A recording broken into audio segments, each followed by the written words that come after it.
Past studies of human genetics have proposed the theory that modern humans originated from a single population in Africa. But a new paper, published last week in the journal Nature, put this idea to the test and concluded that it does not hold up. The new data is based on the genomes of 290 living people from southern, eastern, and western Africa.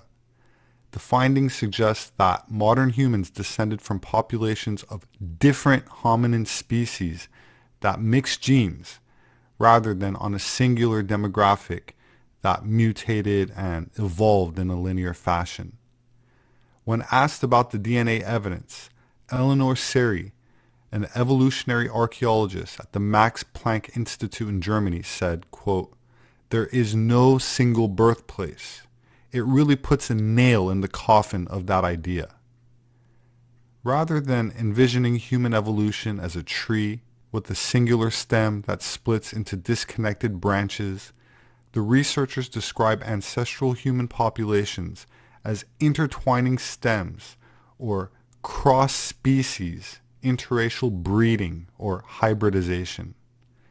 For the new study, the researchers looked at genomic data from living populations scattered all over Africa, as well as DNA from living Europeans and from the remains of a Neanderthal.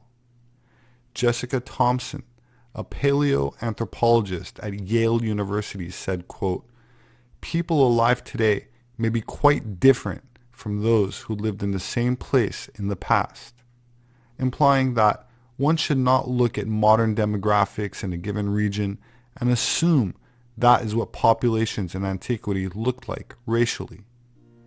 Using the modern DNA, the researchers scientifically ruled out the possibility that humanity had a singular point of origin, but instead must have had multiple points of origin, rendering the concept of an African Eve as obsolete and outdated. Had humans originated in one spot, the oldest artifacts would have been found there, with increasingly more recent remains found at sites emanating from the origin, but that's not the case.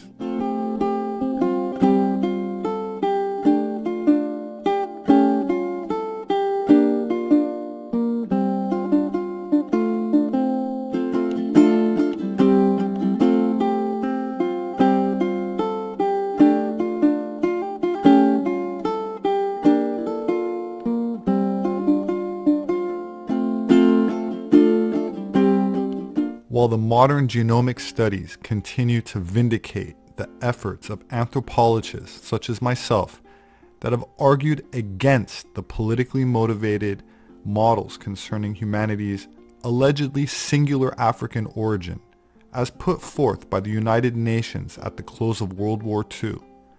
That was over 70 years ago, and it's time now to follow the science and accept that the DNA evidence is correct, rather than insist on what is politically correct. As the woke ideology that has plagued all levels of federally funded academia continues to postulate that there's no such thing as gender, and that terms like man, woman, or race should not be used in the field of archaeology or anthropology, the fossil record and genetic research shows that male and female are biological realities, as is the revelation that the out-of-Africa replacement hypothesis is an Afrocentric Marxist fairy tale that has been officially debunked. Instead, the DNA and actual fossil record tells a very different story for how humans of the Holocene came to be. Anthropologist Susan B. Martinez has a doctorate in anthropology from Columbia University and is author of The Mysterious Origins of Hybrid Man, Crossbreeding and the Unexpected Family Tree of Humanity. She claims that modern humanity did not evolve, but is a mosaic of mixed ancestry, the result of eons of crossbreeding and retrobreeding among different groups, including Cro-Magnon, Neanderthal, Denisovans, hobbits, giants, and other as of yet undiscovered hominins which fall under the general category of Homo erectus. Let us listen to this brief excerpt on what she has to say about the ancient interracial cross-species interbreeding and the origins of the modern races. How did the different types or races of man, if you will, appear on the planet? By hybrid mixes. And that's how all the races came about, through mixings and crossbreeding. Yeah, because I never bought into the story that someone could walk out of Africa and then over time the skin tone changes, the facial features, and the structure of the hair changes. I never really bought into that. Yeah, and that's what we're taught, and that's what textbooks say, but it's false, and we need to understand what the true history is.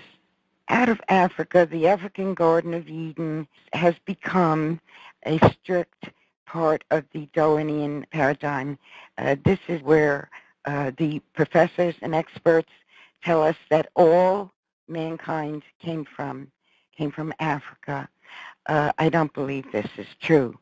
This is only about 25 years ago that the African Garden of Eden, the African Eve, became popular and became a fixed idea in Darwinian evolutionism. But it's not true. And as you say, it would be impossible for the African to migrate out and go to Sweden and turn white, to go to China and turn yellow.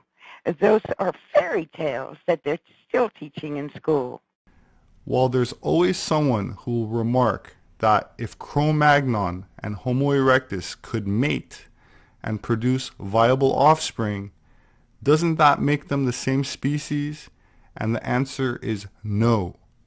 There are many examples in nature of different species that can reproduce to create hybrids, but they're understood as being distinct, especially with the advances in genetics made during the last decade. There are similar looking primates, for example, that have a different number of chromosomes, like the howler monkeys in Tabasco, Mexico. And while a small portion of their population do produce hybrids, the hybrids are not allowed back into the general population of either species and are restricted by the monkeys themselves into a hybrid zone, which in effect is a sort of simian racism.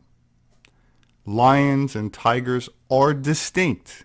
They hunt differently, behave differently, look and act differently, yet they can and have produced ligers, which despite popular opinion are viable as their offspring can also reproduce with either lions or tigers.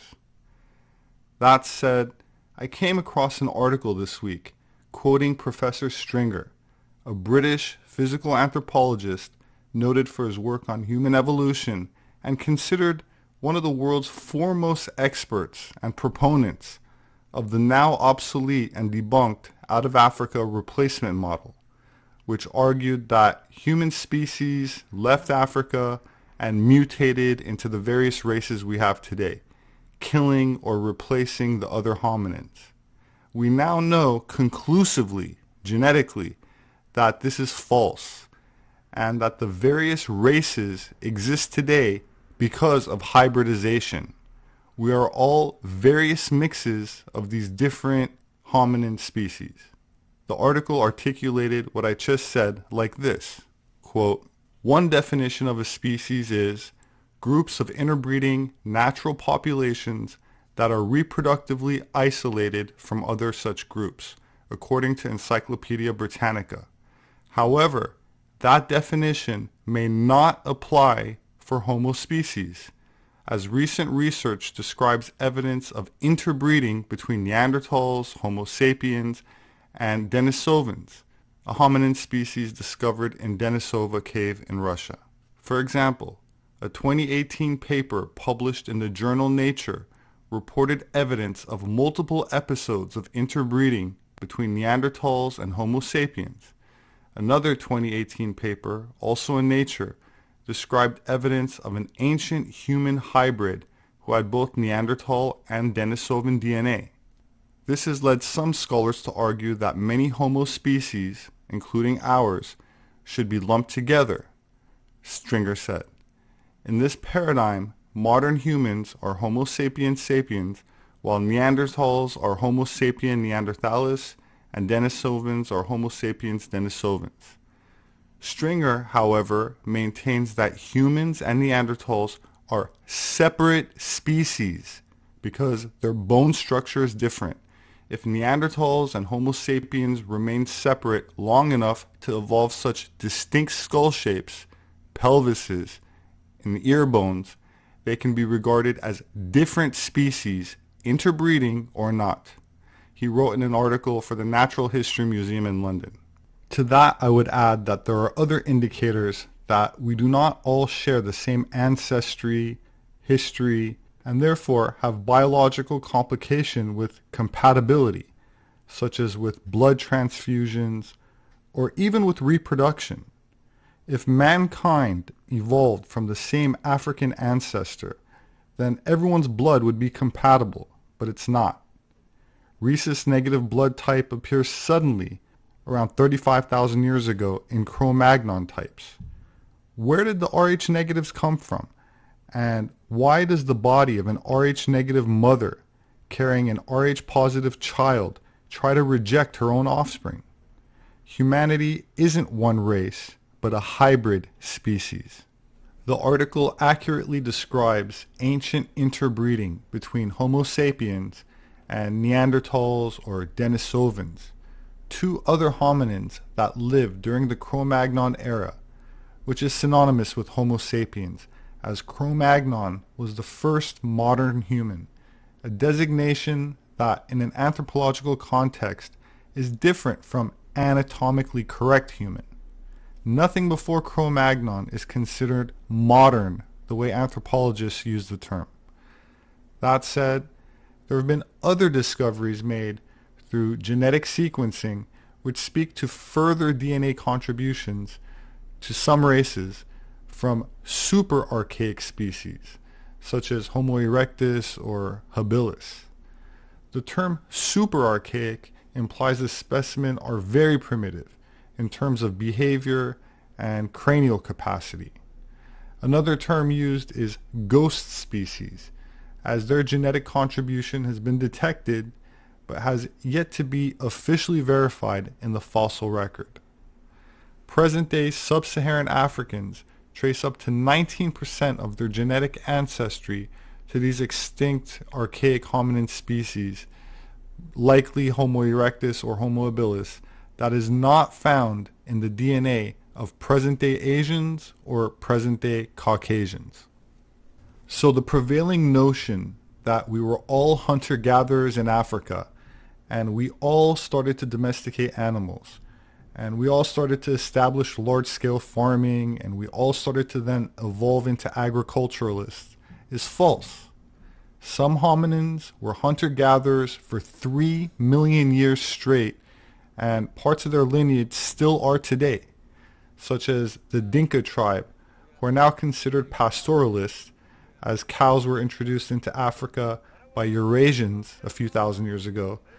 But there are hunter-gatherer tribes in Africa today that only became agricultural because of interaction with other species, namely Cro-Magnon types, who were wearing clothing 30,000 years ago.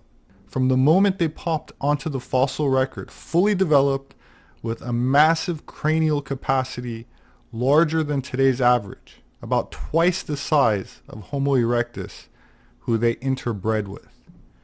This hybridization event is allegedly described in ancient stories, such as the Epic of Gilgamesh, which attributes the reason for this interbreeding to upgrade the primitive hominin or wild man to create a worker slave race so that the Sumerians didn't have to work so hard in the fields themselves. Similar stories can be found in India, which describe a simian slave race used by the gods, which were depicted as a different archaic species. Some in the UFO community insist that the hybridization was done via genetic engineering, like in a test tube, as put forth by Zecharia Sitchin. But if we're to go by what the Egyptians and Greeks said via Plato, the interactions seem to be sexual in nature. Quote, "For many generations, as long as the divine nature lasted in them, they were obedient to the laws and well affectioned towards the God whose seed they were, for they possessed true and in every way great spirits. However, over time the Atlanteans became corrupt. When the divine portion began to fade away and became diluted too often and too much with the mortal admixture, and the human nature got the upper hand, they then, being unable to bear their fortune, behaved unseemly, and to him who had an eye to see grew visibly debased." The time period of Atlantis was during the Pleistocene, or Ice Age, around the same time that these various hominin interbreeding events were taking place. If one were to assume that the specimen known as Cro-Magnon were the Atlanteans, as Cro-Magnon genetics are found on both sides of the Atlantic, such as with haplogroup X, as well as its toolkit, which was essentially the same bifacial tool technology as that of the Solutreans, who incidentally used a tool called an atl-atl, spelled ATL-ATL, which makes a spear go farther and faster. While nobody seems to know the etymology or linguistic origins for the root word for Atlantis, ATL, it is interesting to note that Atlos, when translated into Indo-European, turns out to mean noble, which is also interchangeable for the word Aryan in Iran or India.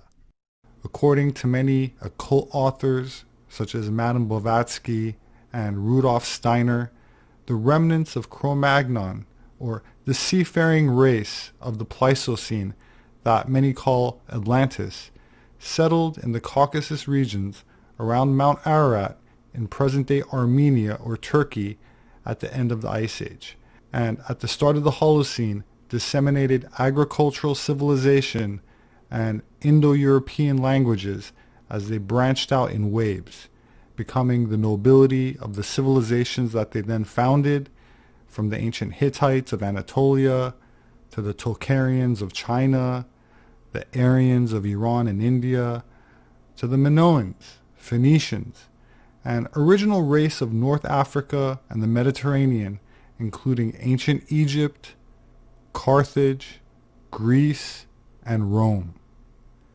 In the 1930 lecture of the Aria, 33rd degree Freemason Albert Pike says, quote, "Leppius fixes a date of the reign of Menes, the great monarch of Egypt, at 3,893 and Brunson at 3,643 years BC.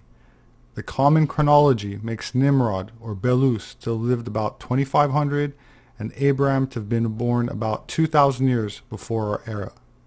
Yet from 7,000 to 10,000 years before Christ, there lived a people in that region which, as the bees send off in the spring their successive swarms, poured out its streams of immigration all over Europe and into India, Bactria, Media, and Persia, everywhere conquering the indigenous races and becoming the Celts of Spain, Britain, and Ireland, and the Northmen of Sweden, Norway, and Denmark, the ancient Goths and modern Germans, the Slavic and Lithuanian races, the Greeks and Romans, the Hindus and the Medians and Persians. You hardly utter a sentence of our English tongue without speaking some words which was spoken in the same sense by that ancient people, 10,000 years ago or more, in the mountain valleys which they first inhabited. You have their idiosyncrasies of thought, the same indelible characteristics of race, for you are their descendants. From them you have your excellencies and your faults, your energy and your vigor of intellect, your philosophical cast of thought, your indomitable resolution, your persistent pursuit of the object of your desire to attain, From them, the religious leanings and inclinations of your minds.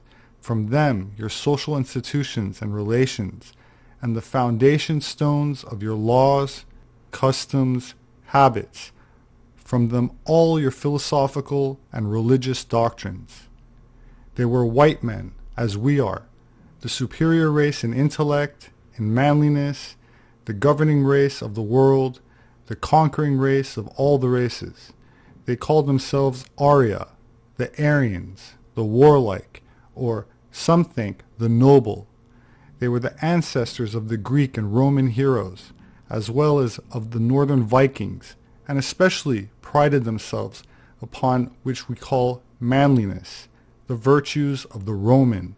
Although an oversimplification, the Aryans can be seen as sun worshippers, dividing the 26,000-year precessional cycle of the sun into 12, symbolically represented by a ram when the sun is in Aries.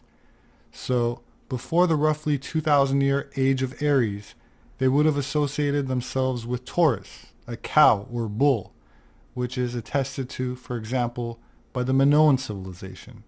The bull, incidentally, is also depicted in ancient Pleistocene cave art attributed to Cro-Magnon, which some anthropologists claim is the astrotheology used during the Holocene, as many occult authors claim that the solar cults and mystery schools originated in Atlantis. My name is Robert Sepehr. I'm an anthropologist.